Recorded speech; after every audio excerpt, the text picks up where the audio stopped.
신약 성경은 어떤 책이냐, 이제 이렇게 시작을 하겠습니다.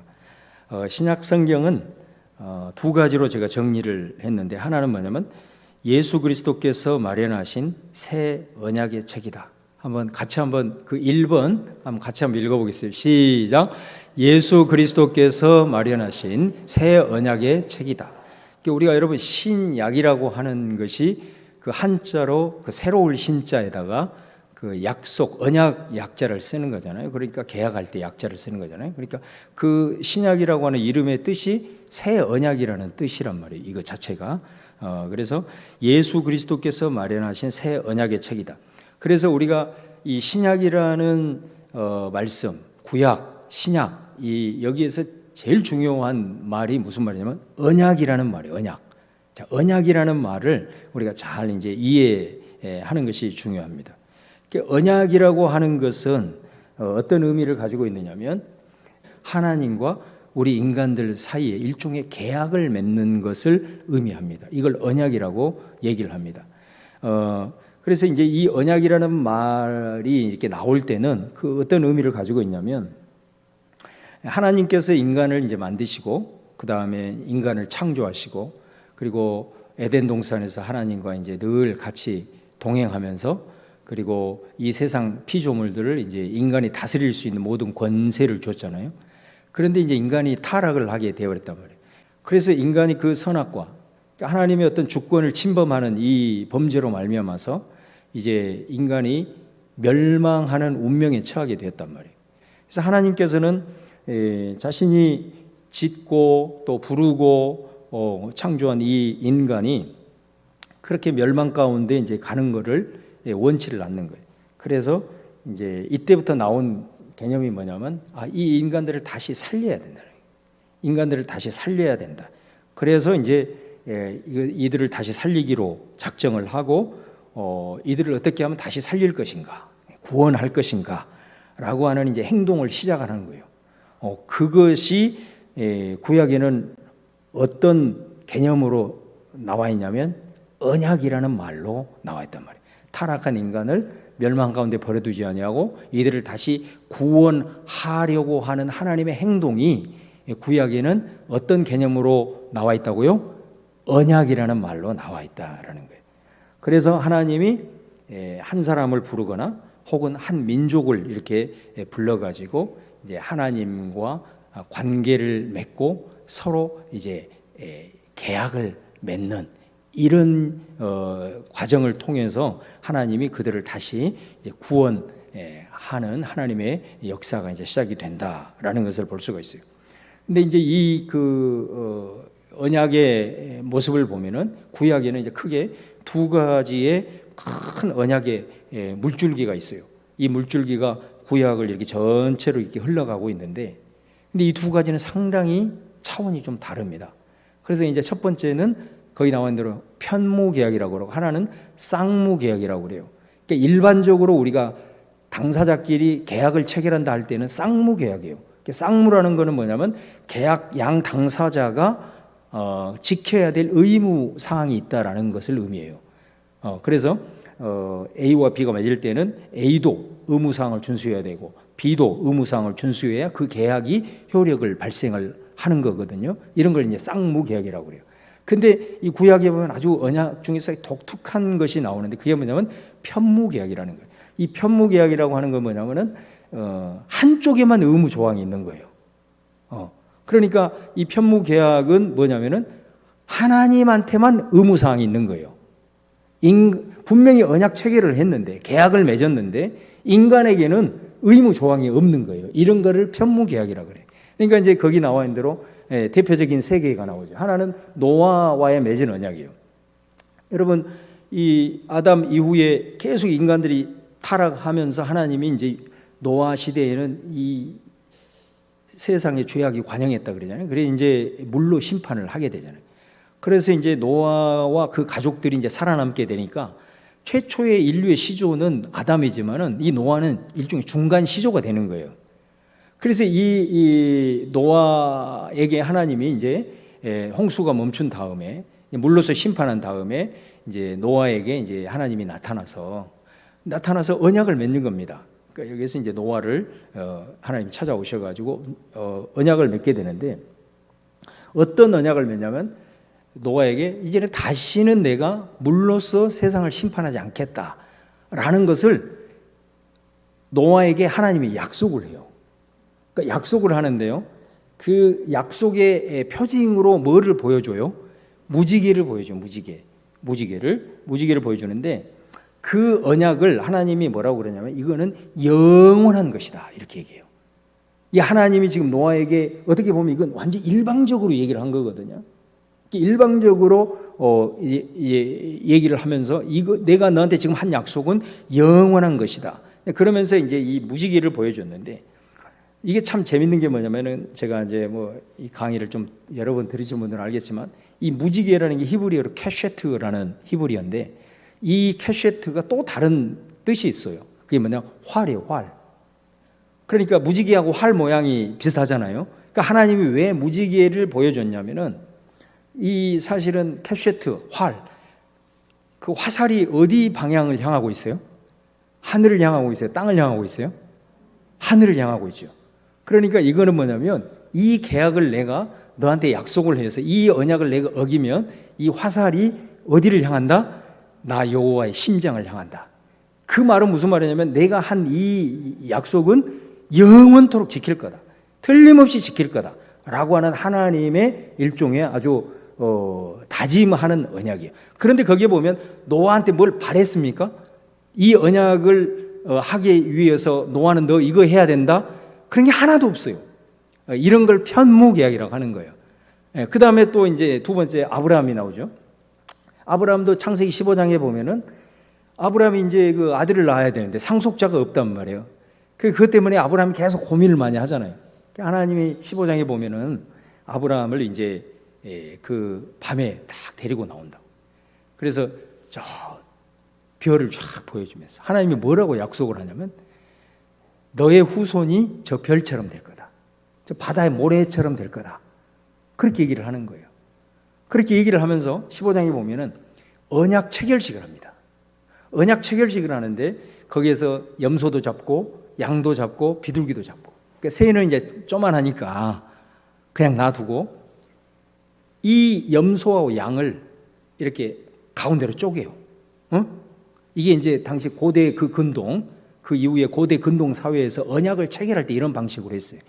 짐승을 잡아가지고 이 사람 양 당사자의 계약을 맺는다 그러면은 이 짐승을 잡아서 이렇게 쪼개 놓는 거예요. 쪼개 놓고 어떻게 하느냐? 양 당사자가 그 사이를 지나가. A라는 사람이 지나가고 또 B라는 사람이 지나가. 그 왜 쪼개 놓은 짐승에 지나갈까요? 그러니까 일종의 그때 고대 근동에 있어서 언약은 일종의 저주 계약이에요. 다시 말하면 네가 만약에 나와 맺은 이 계약을 어기면 이 짐승처럼 쪼개진다, 그런 말이에요. 그러니까 우리 뭐 깡패들이 쓴 말로 너 이 약속 안 지키면 쪼개본다 뭐 이런 말 하잖아요. 그렇게 쪼개버린다는 거예요. 그런 의미예요. 그런데 놀라운 것이 뭐냐면 그 사이를 아브라함이 지나가요, 안 지나가요? 아브라함이 안 지나가요. 그럼 누구만 지나가요? 횃불이 확 지나가. 그 횃불은 하나님의 임재를 상징하는 거예요. 그래서 횃불 언약이라고 그러는 거예요. 그러니까 이거는 하나님이 한 약속, 이거는 하나님에게만 의무 조항이 있는 거예요. 아브라함한테는 아무런 의무 조항이 없어. 그러니까 이거는 일방적인 거예요. 내가 너의 후손을 하늘의 별처럼 많게 하겠다. 그리고 너희 후손은 반드시 400년 후에 돌아와서 네가 지금 서 있는 이 가나안 땅을 유업으로 차지하게 될 거다. 이거는 아브라함이 뭐 하나님 일방적으로 오셔가지고 아브라함에게 그냥 복의 은혜를 주시고 그 다음에 의무 조항도 안 믿을까봐 그런 의식을 통해서 반드시 내가 지킨다, 너한테 한 약속은 이런 거예요. 또 우리 다윗 언약, 우리 지난 시간에 사무엘하 개관할 때 제가 이 말씀 많이 했잖아요. 하나님이 다윗하고 언약을 맺을 때 뭐라고 얘기를 했냐? 하나님께서 다윗한테 지금부터 너와 너의 후손과 나는 아버지와 아들 관계가 될 것이고, 그리고 너의 후손들에게 영원토록 왕위가 떠나지 않을 것이다. 계속해서 왕이 이어질 거다. 그러면서 또 하나 뭐라고 얘기를 합니까? 이전하고는 다르게 만약에 네 후손들이 무슨 나한테 범죄를 하더라도 멸망을 위한 심판이 아니라 뭐라는 거요? 채찍이 될 것이다. 이게 이제 다윗과의 언약의 핵심이에요. 그러니까 이 말은 무슨 말이냐면 잘못을 해도 너희들에게 무슨 엄청난 무슨 재앙이 온다 하더라도 그거는 절대로 너희들을 내가 버린 게 아니다. 버린 게 아니야. 멸망으로 너희들이 흐르지 않고 그것은 너희들은 내 자녀이기 때문에 내 아들이기 때문에 내가 너희들을 채찍질하는 사랑의 매다. 그 내용이 다윗과의 내용이에요. 그러니까 왕조가 영원하고 절대로 너희들을 버리지 않고 어떤 범죄함 속에서도 절대로 내가 너희들을 버리지 않고 너 후손과 내가 아버지와 자녀와의 관계가 된다라고 하는 이 언약은 다윗이 뭐 거기에서 하나님 앞에 무슨 조건을 수행하는 것이냐 하나도 없어요. 이거 하나님이 그냥 일방적으로 찾아오셔가지고 자기한테만 의무를 부여하면서 그냥 하나님이 축복의 약속을 하신 거예요. 그러니까 구약에 보면은 분명히 계약은 계약인데 희한하게 이 계약이 그 계약의 당사자인 인간한테는 전혀 의무 조항이 없이 하나님에 관한 의무 조항이 있는, 그러니까 이거는 완전히 은혜의 언약이고 영원한 언약이고 하나님의 일방적인 언약, 이 언약의 내용이 구약의 밑바닥에서 쫙 이렇게 흐르고 있다 이 말이에요. 근데 이것만 있는 게 아니라 쌍무계약도 있어요. 쌍무계약, 이 대표적인 게 뭐냐면 시내산 언약이에요. 하나님께서 이스라엘 백성들을 출애굽을 시켜가지고 그들을 데리고 시내산으로 와서 거기에서 이제 계약을 맺잖아요.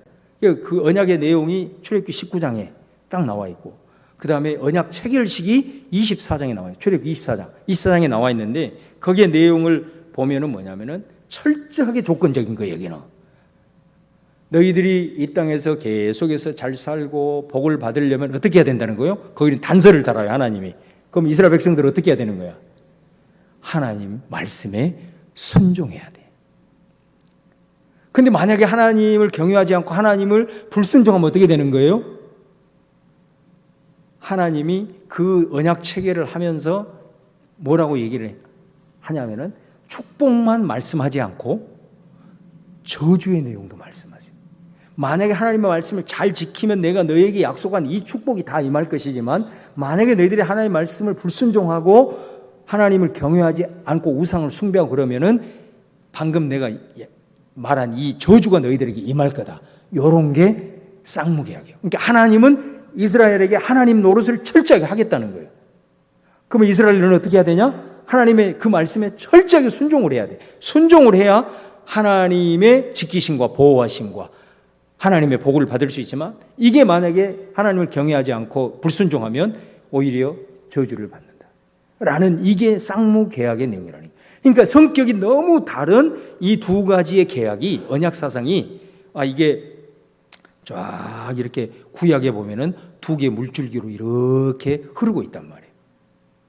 그러니까 거기 방금 나와 있는 대로 편무계약이라고 하는 것은 무조건적이고 일방적이고 영원한 효력을 가지고 있다면, 이 쌍무계약은 조건적이고 그 다음에 쌍방의 의무 조항이 있고 그 다음에 한시적인, 이런 차이가 있어요. 전혀 다른 이 두 개의 언약이 구약에서 흘러나오고 있다. 자, 근데 이 두 개의 언약의 물줄기가 바로 예수 그리스도 안에서 하나로 합쳐지게 됩니다. 그래서 중요한 거예요. 예수 그리스도 안에서 이게 하나로 이제 합쳐지게 되는데, 예수님이 오시기 전에 여러분 이사야라든가 예레미야라든가 에스겔과 같은 이런 유명한 선지자들이 나오잖아요. 이 선지자들이 새 언약에 대한 예언을 하기 시작합니다. 그러니까 이 사람들이 생각했던, 지금 그들이 하나님께 택함 받은 백성으로서 그들이 가지고 있었던 이 언약과는 완전히 차원이 다른 이 새 언약에 대한 언약을 얘기하는 거예요. 그러니까 지금 그들이 생각하고 있는 구약에 가지고 있었던 그런 언약이 이제는 이 예레미야의 이 말씀을 통해서 구약이 돼버린 거예요. 옛 언약이 돼버리는 이런 상황이 발생을 하게 되는 거예요. 그래서 이제 이 새 언약을 맺게 될 것이다 라고 이제 예언을 하게 되는데, 이제 예수님이 오셨단 말이에요.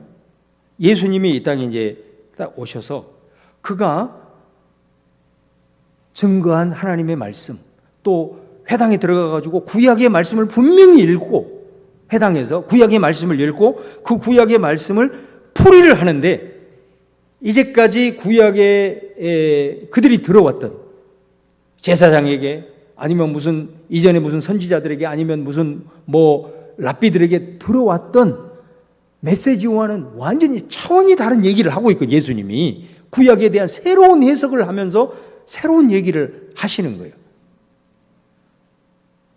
그 내용의 핵심이 뭐냐면은 하나님의 나라에 대한 이 메시지를 이제 예수님이 증거를 하는 거예요.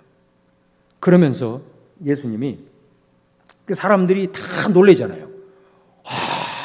참으로 놀랍다. 예수님이 말씀을 하면 이전에 들었던 것과는 완전히 다른 말씀으로 그들이 들려지니까 정말로 새롭다 하면서 다 감탄하고, 그런데 바리새인이나 이런 서기관들은 이제 자기네들 가르침과 다르니까 막 예수님 공격하고 막 이런 이제 형태가 벌어지죠. 그러다가 이제 예수님이 십자가에 달리기 전에 유월절 식사를 제자들과 하게 되잖아요. 근데 그 유월절이라고 하는 게 뭡니까? 구약에 있어서는 뿌리와도 같은 절기잖아요. 출애굽의 그 구원, 이것을 담고 있는 절기가 유월절이기 때문에 구약의 모든 이스라엘 역사 속에서 가장 핵심적인 사건이 뭐냐면 바로 유월절 사건이거든요. 출애굽하고 연결이 되어 있기 때문에. 그래서 이 유월절 식사를 딱 예수님이 하는데, 거기에서 유월절 식사를 하면서 뭐라고 얘기를 하냐면 떡을 돌리고 잔을 돌리면서 이것은 내 피로 세운 새 언약이다라는 말을 해버리는 거예요. 그러니까 예수님이 말씀으로서 새로운 언약을, 이미 사실은 하나님의 나라의 새로운 말씀을, 구약과는 다른 그런 말씀을 백성들에게 다 해냈는데, 이 유월절 식사에서는 이 행동으로, 하나의 행위로서 이제 바로 이 잔은 완전히 새로운 언약이다 라고 공포를 해버린 거예요. 그래서 여러분, 그 예수님의 피를 받는 이 사람들이 어떻게 되는 거예요? 나중에 12 그 제자가 결국은 새로운 언약을 이루는 교회의 기초가 되잖아요. 그렇게 되는 거예요. 그러고 나서 예수님이 유월절 만찬 때 했던 내 피로 세운 새 언약이다 라고 말씀을 하시고, 바로 그 다음날 예수님께서 십자가에 달려 돌아가시면서 예수님이 말씀했던 유월절 식사에서 얘기했던 피를 흘리면서 그 예수님의 피로 말미암은 모든 사람들이 예수님의 보혈 아래에서 이제는 새로운 언약의 백성이 되는 역사가 일어나게 되는 거예요. 그래서 예수님의 이 십자가를 통해서 구약의 예언자들이 예언했던 새 언약이 예수님의 이 십자가 사건을 통해서 이제 완성이 되는 이런 역사가 이제 일어나게 된 겁니다. 그래서 여러분, 이제 그 예수님의 이 십자가 사건을 통해서 새로운 언약의 이제 역사가 이루어지게 되는데, 그 새로운 언약과 구약의 물줄기로 쭉 오는 것에 아주 두 개가 쫙 예수님의 십자가를 통해서 합쳐졌다 그랬잖아요. 합쳐졌는데 여기 보면은 용서와 회개가 있죠. 그 말은 무슨 말이냐면 이 두 가지가 합쳐졌다는 건데, 항상 전제는 아까 구약에 있었던 편무계약이 항상 기초예요. 그래서 예수님의 십자가 사건을 통해서는 우리가 제가 항상 하는 말 있잖아요. 용서가 먼저냐 회개가 먼저냐. 구약은 회개해야 용서받아. 근데 예수님은 용서가 먼저예요. 십자가 사건을 통해서 이미 죄에 대한 용서가 이미 이루어져 버린 거예요. 할렐루야. 이게 굉장히 중요해요. 이게 복음이야. 그러면 우리는 어떻게 해야 되느냐? 그 이미 이루어진 용서가 중요한 것은 뭐냐면 내게 효력 발생을 해야 돼. 예? 내게 효력 발생을 해야 돼. 그러기 위해서 어떻게 하는 거예요? 회개하는 거예요. 그러니까 이게 쉽게 풀이를 하면 이런 거예요. 자, 밥상을 하나님이 다 차려놓은 거예요. 우리가 밥을 차리는 거는 어렵잖아요. 밥상은 이미 차려놓은 거야. 그러면 여기서 회개한다는 건 뭐예요? 이미 차려놓은 밥을 그냥 먹기만 하면 되는 거예요. 그런 식으로 이해를 하면 여러분들이 쉽게. 우물을 파는 일은 이미 예수님이 다 하셨어. 그러면 파놓은 우물을 떠먹는 걸 우리가 하는 거예요. 그러니까 용서, 과거의 죄, 현재의 미래의 죄까지 십자가를 통해서 다 이룬 거예요. 이게 새 언약이에요. 그럼 우리는 뭐냐? 그것이 나의 것이 되기 위해서 회개한 거예요. 그러니까 여러분 어떤 죄를 짓더라도 아까 다윗하고 했던 그 언약이 있잖아요. 버리지 않는다. 이게 새 언약, 그 편무 계약이잖아요. 그렇기 때문에 우리가 예수님을 통해서 어떤 범죄라도 다 용서하셨다라고 하는 이 언약의 기초 위에서 우리는 하나님 앞에 나아가서 늘 회개할 수가 있게 되는 거예요. 그래서 그 용서의 은총이 내 안에 들어오는 거예요. 그 다음에 구원과 믿음도 마찬가지예요. 우리가 구원을 위해서 뭘 할 수 있어요? 우리는 구원을 위해서 아무것도 할 수 없어요. 그런데 예수님을 통해서 이미 구원이 다 이루어졌어요. 그러면 그 구원이 내 구원이 돼야 돼요. 그러기 위해서 우리는 어떻게 해요? 구원을 이루신 예수를 믿으면 되는 거예요. 할렐루야. 그러니까 구원을 위해서 우리가 뭘 해요? 우리가 뭐 옳은 행위를 하고 뭐를 하는 겁니까? 그건 예수님이 다 이루어냈다. 우물을 다 파놨다 이거예요. 그러면 이제 그걸 파마시기만 하면 돼야. 그게 뭐라고요? 구원을 이루신 예수님을 내가 마음으로 믿고 입술로 시인하면 되는 거예요. 이렇게 되는 거예요. 그 다음에 은혜도 마찬가지예요. 우리가 항상 우리가 고백할 때 새 언약에 대한 고백을 할 때는 뭡니까? 주님께서 우리에게 베푸신 이 구원의 은혜만 하더라도 하늘을 두루마리 삼고 바다를 먹물 삼아도 다 기록할 수 없다 그러잖아요. 그러니까 우리가 사실은 하나님으로부터 받아야 될 은혜는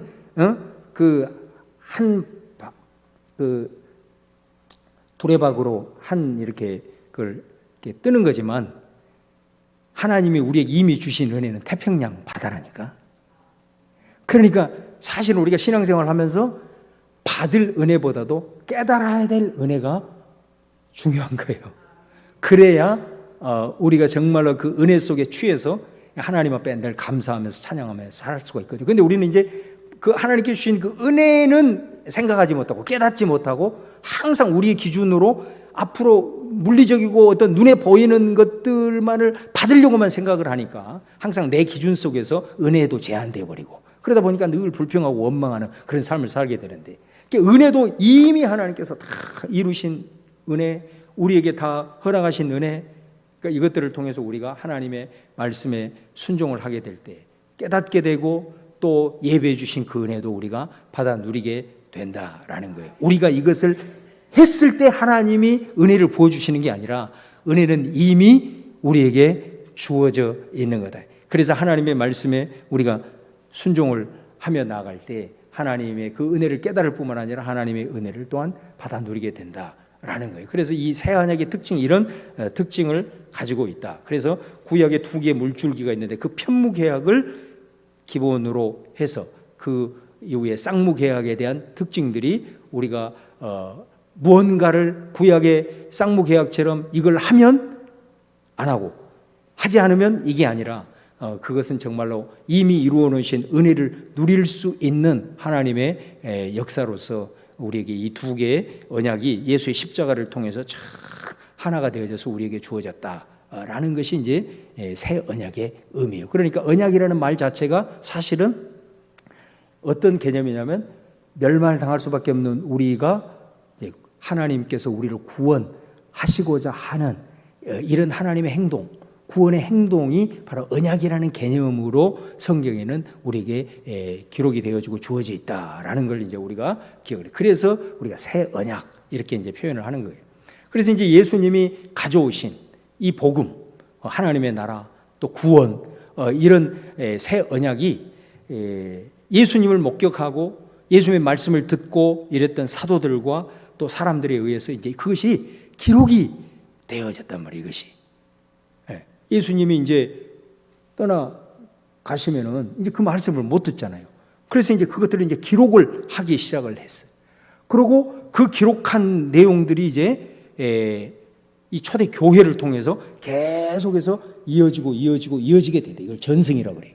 이어지게 돼. 그래서 이제 101년 2세기부터 시작해서는 이제 이 새 언약이 뭐가 되냐면 바로 예수님이 말씀하신, 그리고 예수님이 행동을 통해서 이루어 놓으신 이 모든 것들이 기록된 문서를 이제 새 언약이라 이렇게 부르기 시작했단 말이에요. 그래서 바로 이 새 언약이 오늘날 우리는 신약 해가지고 그 예수님의 행동과 예수님이 이루어 놓으신 구원과 모든 말씀들을 기록한 일종의 문서로 우리는 이제 새 언약, 이렇게 새 언약이 처음에는 구원과 관련된 메시지였고 의미였지만 이것이 이제는 기록된 문서로 오늘 우리들에게 받아들여지게 되었다라는 것을 이제 우리가 이제 알 수가 있습니다. 자, 그 다음에 이제 나오는 두 번째가 뭐냐면 신약 성경의 새 언약은 자, 이렇게 요약이 될 수 있어요. 한번 같이 한번 읽어보겠습니다. 시작. 신약 성경의 새 언약은 예수 그리스도 안에서 일어난 하나님의 구원 행동으로 요약된다. 그러니까 하나님의 구원 행동, 이게 언약이라는 의미였잖아요. 그죠? 하나님의 구원 행동이 언약이라는 의미였는데 이게 새 언약이라 하면 이 모든 것이 어디 안에서 이루어져야 돼요? 예수 그리스도 안에서. 예수 그리스도를 통해서. 이게 새 언약이에요. 언약이라는 말은 하나님의 구원 행동인데 이건 구약에도 개념에도 있어요. 그러나 이게 새 언약이 되려면 이 구원 행동이 예수 안에서 이루어져야 된다. 그래서 새 언약은 예수 그리스도 안에서 일어나는 하나님의 구원 행동이다. 이렇게 말했어요. 그래서 이제 우리가 신약 성경은 복음서부터 요한계시록까지 이렇게 쭉 분류할 수가 있는데, 그럼 복음서는 뭐냐? 바로 예수가 가져오신 하나님의 나라. 다시 말하면 예수 그리스도를 통해서 이루실 하나님의 구원의 역사들, 그것을 우리는 너무너무 기쁜 소식이다. 우리를 살리는 소식이다. 그래서 그걸 복음이라고 그러는 거예요. 예. 죽을 수밖에 없는 우리가 예수님을 통해서 이제 우리가 다시 살게 되었구나. 복된 소식이구나. 기쁜 소식이구나. 그래서 이게 복음이라는 말이 되는 거예요. 그래서 예수님이 가져오신 하나님의 나라, 예수님 안에서 이루어지신 그 구원의 역사, 자, 이거를 이제 복음서는 계속해서 증거하고 선포하고 있고요. 그 다음에 이제 두 번째 사도행전이에요. 사도행전은 바로 예수님이 증거한 바로 이 하나님의 나라, 이 구원, 이것을 증거할 교회가 세워지고 교회가 점점 더 확장되어지는 역사를 보여주는 게 사도행전이고, 그 다음에 나오는 게 이제 바울 서신이 나오잖아요. 바울 서신은 뭐냐? 이 하나님의 나라를 가져오신 예수님에게 집중하는 것이 사도 바울이에요. 사도 바울 서신이에요. 그래서 복음서는 예수님이 전하신 하나님의 나라, 구원의 메시지와 행동, 이것들을 선포하는 것이라고 한다면, 바울 서신은 그 하나님의 나라와 구원의 역사를 이루신 예수님에게 집중을 하고 있는 거예요.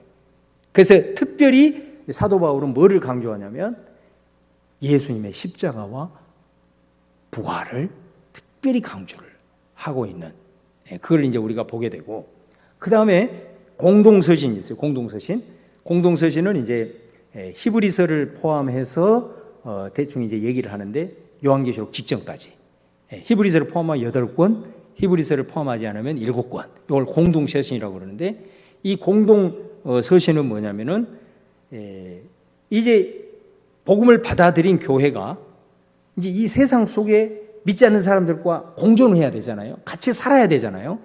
같이 살아갔을 때 어떻게 하면 예수 그리스도를 믿는 그리스도인들이, 교회가, 그리고 우리가 가지고 있는 복음이 이 세상에 뿌리를 내릴 것인가 라고 하는 내용을 집중적으로 다루고 있는 것이 공동서신이에요. 그러니까 이제 바울 서신하고 공동서신하고 같은 서신서인데 이제 좀 방점의 차이가 있다면, 바울 서신은 이제 막 교회가 개척이 되고 그런 때잖아요. 교회가 이제 막 세워지고 이런 때고, 그때 당시에는 또 유대교의 엄청난 공격을 받게 되고 또 세상에 철학적인 학문들이 막 밀려 들어오는 이런 상황 속에서 기독교가 도대체 뭐냐?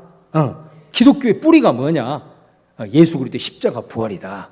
그러면서 이 기독교의 정체성을 어쩌든 세워가는 거예요. 그래서 유대교로 인하여서 막 기독교의 정체성을 뿌리처럼 흔들리고 하는 것으로 지켜내고 그러면서 교리적인 확립을 해나가면서 정체성을 세워나가는 것이라면 공동서신은 그 이후의 시대예요. 이제는 교회가 이제 어느 정도 안정이 되고 교회가 이제 제도화가 되어지고 그러면서 이제는 세상과 같이 세상 속에서 공존을 해야 되는데 어떻게 공존을 하면서 저들을 변화시킬 것인가 라고 하는 내용을 다루는 것이 공동서신의 내용이다 말이에요. 그래서 여러분 사실 어떻게 보면은 그리스도인들이 예수 그리스도를 믿는 믿음으로 복음으로 우리가 완전히 무장을 했다. 그러면은 이제 우리는 어디에 관심을 가져야 되냐면 사실 공동서신에 굉장히 관심을 가져야 돼요. 어떻게 세상 속에서 우리가 같이 공존을 하면서 세상 사람들과 더불어 살면서 저들 가운데 변화의 역사를 이룰 것인가. 이 내용이 사실은 공동서신에 나와 있기 때문에 아주 굉장히 중요한 부분이라고 할 수가 있습니다.